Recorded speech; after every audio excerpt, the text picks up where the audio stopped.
All right, and now we're joined by none other than the fabulous John Robinson. Very experienced soccer professional, 332 appearances for Charlton Athletic, 35 goals in 4 years in the Premier League, and also 30 caps for Wales, where he scored 3 international goals. John, how you doing? Good, Mark. How are you? I'm good.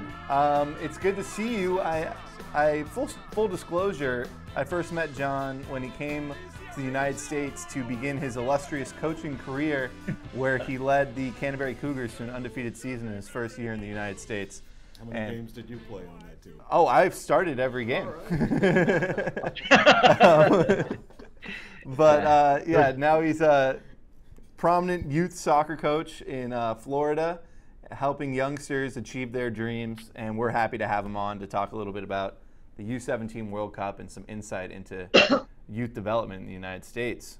So John, I'll just start you off with our first question.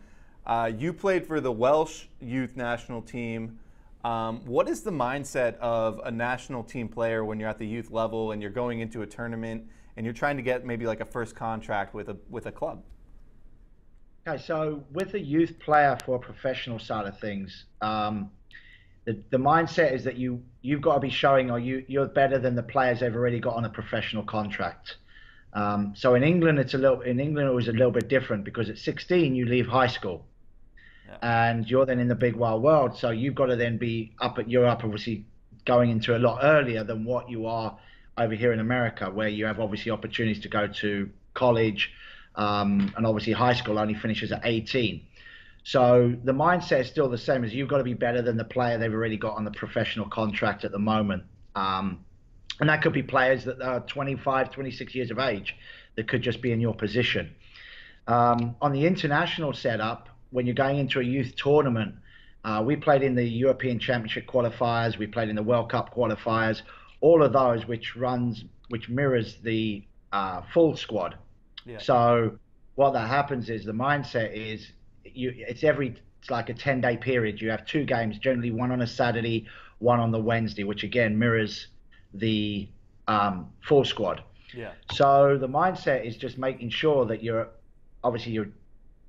eating everything correctly, your preparation is correct, and again making sure just that these games are so important that in a 10-day period, you could be either out the qualifying procedure or in. It doesn't really matter, but the mindset is completely different in a youth tournament, in a tournament environment, than what it is in a qualifier, than what it is in like league games.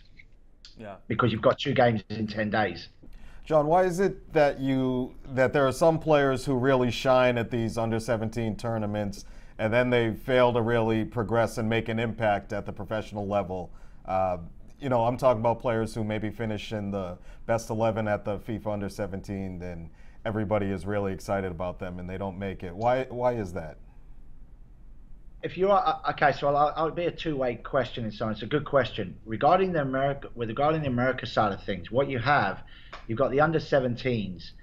And they are possibly not even in the professional environment yet. They maybe I see there's a couple of them on the Portland Timberwolves Academy.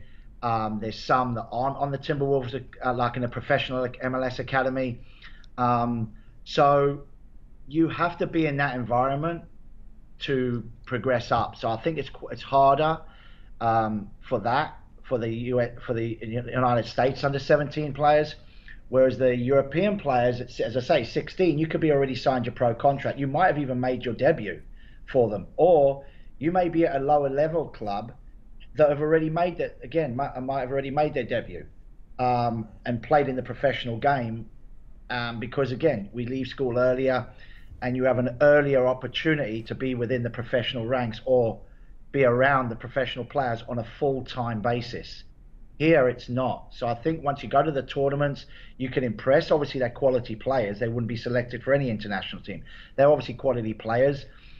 But that is only then for 3 or 4 games, depending on how long obviously it depends how far they advance in the tournament.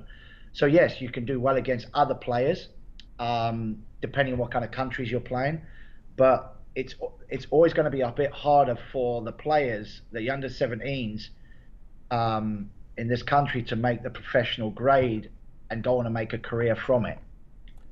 Okay, so going off of that, is there any sort of advantage for, or I mean, you just talked about how it's sort of a disadvantage that United States players maybe are waiting a bit longer to start their professional careers.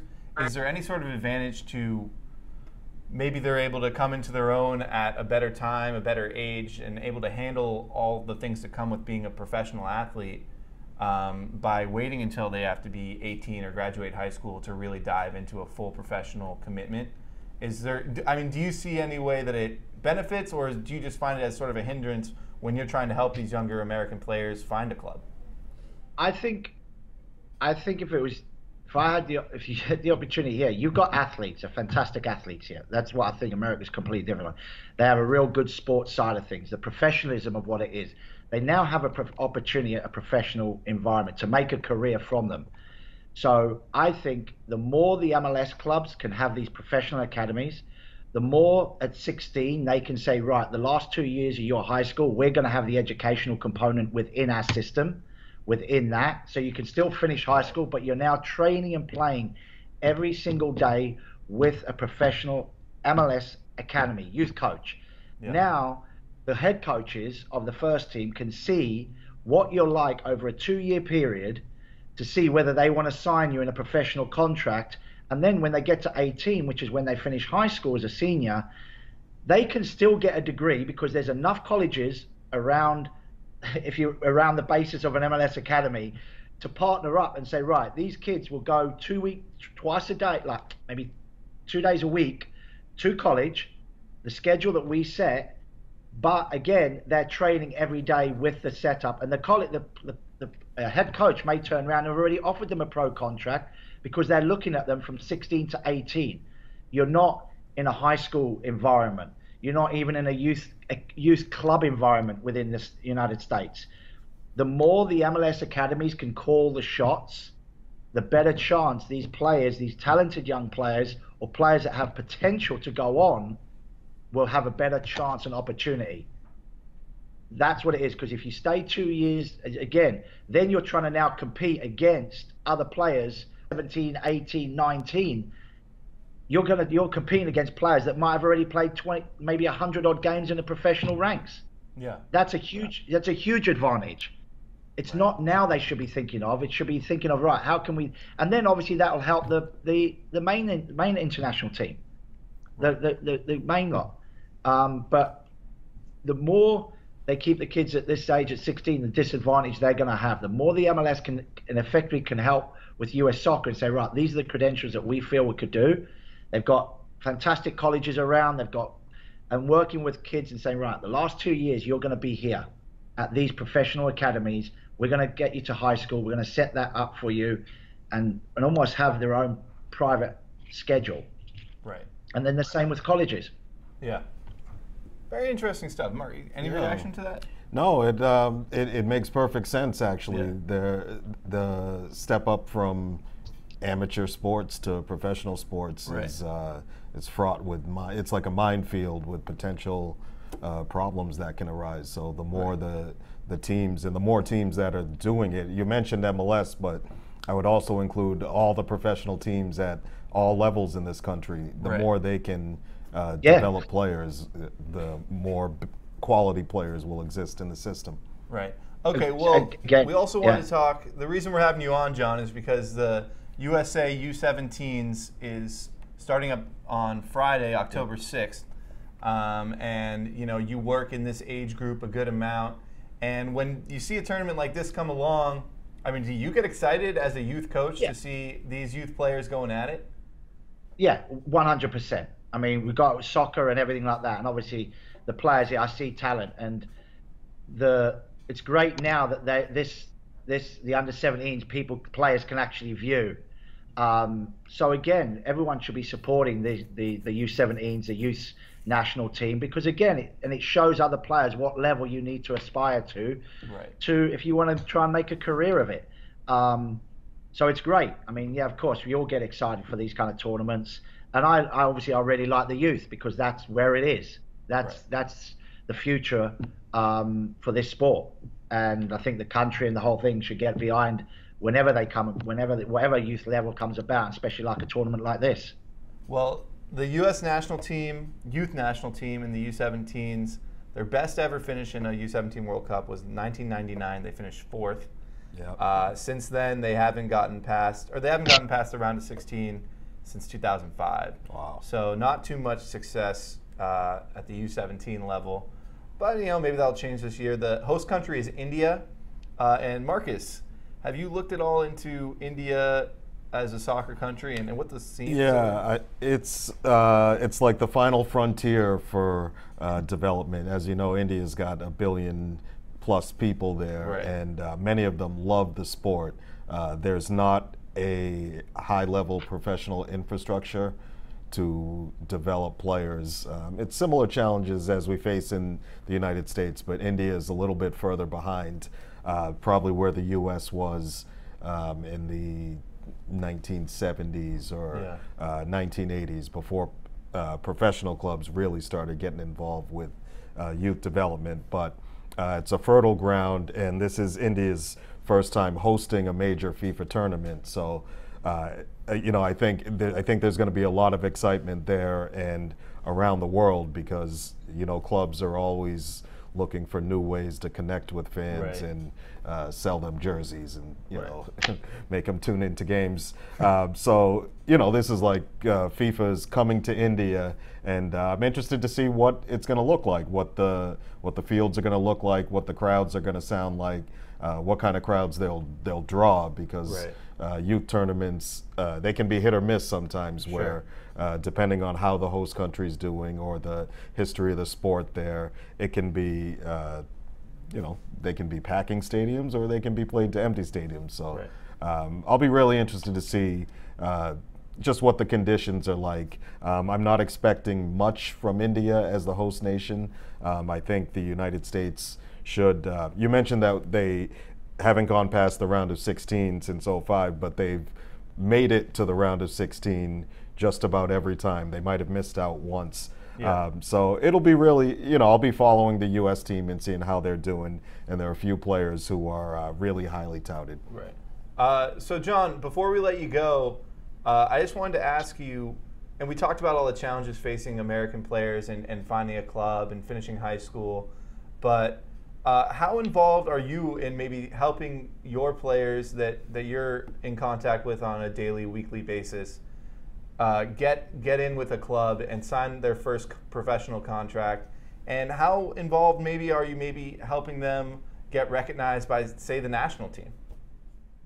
Well, with our club, obviously down here, the Elite Soccer Academy, with the next professional, I always try and say for our club to have pathways, opportunities for players at certain levels.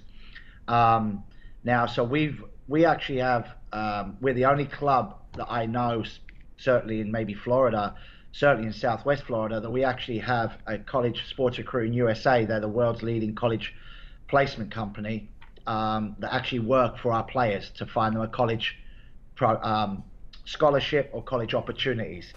We then also partner with a college over in England that is actually it's actually an American college called RISA, Richmond International Soccer Academic College, and you partner with them up there. And we've actually had one player, goalkeeper last year, that went and signed for them, and they play in the English League, and they play against like maybe Division 1, Division 2 teams, youth teams.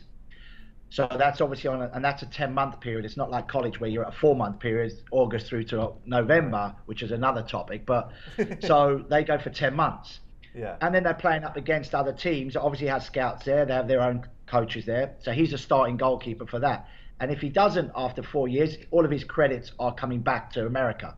So he's then going to be obviously being able to get maybe a higher level college and maybe go into the draft. So we give that partnership. We have that opportunity. We've got just over $2 million in the last 2 years of scholarships for players from our club. All right. Through working with Sports Recruiting USA. And we had 4 players that were on my PDL team, which is a semi-professional team. We had them go over and actually have a trial in England for 4 different clubs. One was Charlton, one was Bradford City, one was Brighton, and one was Wycombe Wanderers. Now, they didn't make the grade, but we were able to give them that opportunity to go over there.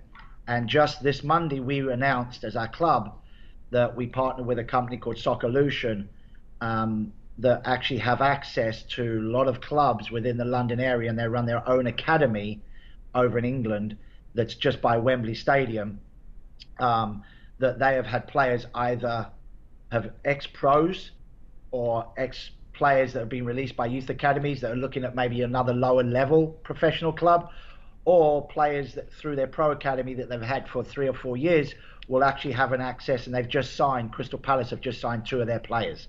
And our teams played actually against them in the summer of this year when we took 4 of our teams over to England on an international tour. So we have connections in the MLS side of things. One of our players that played for our team, played for our club last year in 2016, and then also the year before that when he came as a U13 player, he just signed at the MLS Academy up in Dallas. Very nice. And he was part of us for about 1.5 years. Yeah. Well, so we have a lot of connections within our club to have pathways. The problem comes is that internationals, you've got to be into like further than ODP.